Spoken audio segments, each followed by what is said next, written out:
Ya semua ijazah masih asli dong.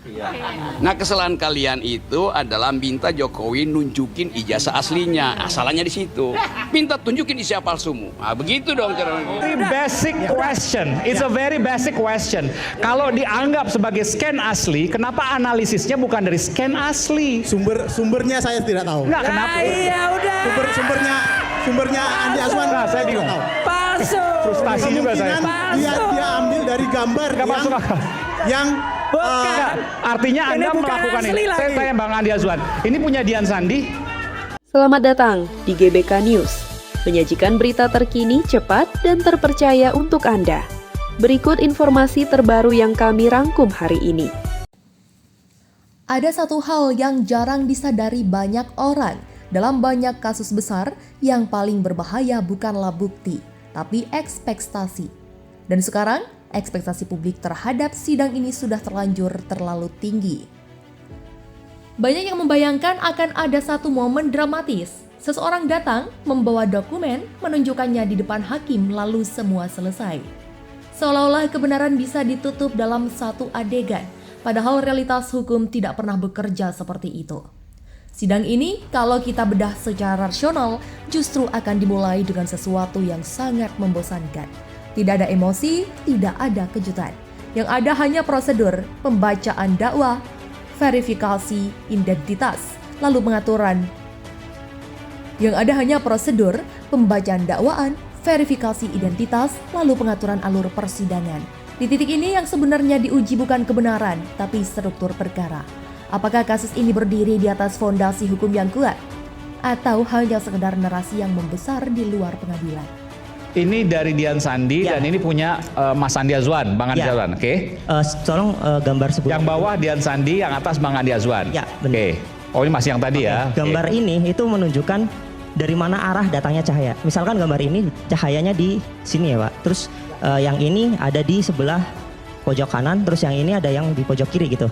Nah ini sebagai sampel kayak misalkan arah datangnya cahaya pun kita bisa baca gitu. Jadi kalau kita gambar selanjutnya itu kita bisa lihat di sini cahaya yang ditampilkan gambar Pak Andi Azwan dan Pak Dian Sandi itu sama, identik ya di sini. Identik, sorry. Jadi di sini polanya seperti pola api ya di dalam entropi histogram ini itu sangat identik seperti yang kita bisa lihat di bagian sini. Sini sama itu ya Pak kayak apa namanya kayak mungkin kayak gambar komet ya. Nah di situ sama ya. Jadi di bawahnya juga nilai coolnya atau dan warmnya itu juga sama gitu. Jadi ini kemungkinan besar adalah gambar yang sama yang ditransform. Nah teknik transformnya itu kalau di dalam computer vision ada namanya image registration. Dia itu meregistrasi gambar dan mentransform itu kayak mengubah dari perspektif yang seperti ini menjadi ke perspektif melihat. Jadi kesimpulannya sama seperti Mas Roy Suryo bahwa apa yang disampaikan oleh Bang Andi Azwan itu berasal dari Dian Sandi. Iya benar. Anda memastikan itu? Memastikan itu ya. Anda memastikan itu? Dan disinilah banyak orang keliru, mereka menunggu jawaban padahal pengadilan bekerja dengan proses. Ketika masuk ke tahap pembuktian, barulah permainan sebenarnya dimulai. Tapi sekali lagi bukan seperti yang dibayangkan publik. Tapi ada istilahnya, sekedar menunjukkan. Dalam hukum, setiap bukti harus melalui serangkaian pengujian. Dokumen yang ditampilkan tidak otomatis dianggap sah. Ia akan diperiksa, dibandingkan, diverifikasi, bahkan bisa dipertanyakan dari hal-hal kecil yang tidak terpikirkan oleh orang awam. Di titik ini sidang akan berubah menjadi arena yang sangat teknis. Bukan lagi soal siapa yang berbicara paling keras, tapi siapa yang bisa menjelaskan paling detail. Setiap angka, setiap tanda tangan, setiap riwayat administratif bisa menjadi bahan perdebatan. Dan justru disinilah letak panasnya. Karena semakin teknis sebuah perkara, semakin banyak ruang untuk interpretasi. Satu pihak bisa melihatnya sebagai bukti kuat, sementara pihak lain melihatnya sebagai celah. Dan selama celah itu ada, perdebatan tidak akan berhenti. Kalau melihat pola kasus-kasus besar sebelumnya, skenario yang saling mungkin terjadi bukanlah penyelesaian cepat, tapi proses yang panjang. Sidang akan berjalan berlapis, saksi akan dihadirkan, ahli akan dipanggil, setiap pihak akan berusaha memperkuat posisinya, bukan hanya di ruang sidang, tapi juga di ruang publik. Dan disinilah lapisan kedua muncul. Karena sidang ini sebenarnya tidak hanya berlangsung di pengadilan, ia juga berlangsung di media, di sosial media, di percakapan masyarakat. Setiap perkembangan kecil akan dibawa keluar, dipotong, dianalisis, lalu dibentuk menjadi opini baru. Artinya ada dua panggung yang berjalan bersamaan, panggung hukum dan panggung persepsi. Masalahnya dua panggung ini tidak selalu sinkron. Di pengadilan, hakim menilai berdasarkan bukti, tapi di luar sana, publik menilai berdasarkan apa yang mereka lihat, dengar, dan rasakan.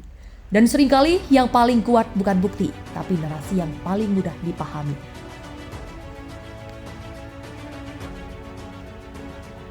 Ini yang membuat hasil sidang nanti tidak otomatis mengakhiri polemik. Sekalipun ada putusan yang jelas, akan selalu ada ruang bagi interpretasi. Akan selalu ada pihak yang merasa belum puas karena sejak awal isu ini tidak hanya tumbuh dari fakta, tapi juga dari keyakinan yang sudah terbentuk lama. Dan ketika keyakinan sudah terbentuk, ia tidak mudah diubah hanya dengan satu keputusan hukum. Di titik ini, kita harus melihat lebih dalam. Sidang ini bukan sekedar mencari benar atau salah. Ini adalah ujian terhadap sistem, ujian terhadap bagaimana hukum bekerja di bawah tekanan publik, ujian terhadap apakah proses bisa tetap objektif ketika sorotan begitu besar. Dan yang paling penting, ini adalah ujian terhadap kepercayaan. Karena pada akhirnya yang akan diingat publik bukan hanya hasilnya, tapi bagaimana proses itu berjalan, apakah transparan, apakah konsisten, apakah bisa dipahami. Jika proses kuat, maka hasilnya akan lebih mudah diterima. Tapi jika prosesnya dianggap lemah, maka sekuat apapun hasilnya akan tetap dipertanyakan. Jadi kalau kamu menunggu satu momen yang langsung menjadi semua pertanyaan, menjawab semua pertanyaan, kemungkinan besar kamu akan kecewa. Karena yang akan terjadi bukan satu momen, melainkan serangkaian proses panjang yang perlahan membuka lapisan demi lapisan. Dan di akhir nanti yang benar-benar menentukan bukan hanya apa yang diputuskan, tapi apakah publik merasa itu masuk akal untuk dipercaya.